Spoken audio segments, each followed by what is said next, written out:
Timu ya Tipilika niko hapa. Nipo kwa ajili ya kukutambulisha bendi ya zamani, lakini inaweza ikawa kwako mpya masikioni kusikiliza, lakini inabonda kinoma. Kabla sijakwambia bendi hiyo ni bendi gani, niko hapa na mwanangu Kiteke, atupe radha kidogo alafu tunarudi. Mtoto anapozaliwa mlambishe asali na shubiri, ili ajue dunia ina shida na raha mama.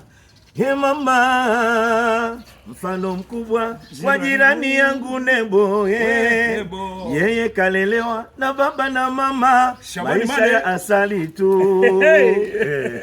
Bwana, inaitwa Air Jazz, wana wa anga wanakuletea nyimbo zao kadhaa mpya kali, ambazo ikipigwa midundo yake popote ulipo lazima utanesa kichwa, lazima tacheza mwili. So kaa tayari kwa ajili ya wana Air Jazz anga popote ulipo, tutakujuza mengine.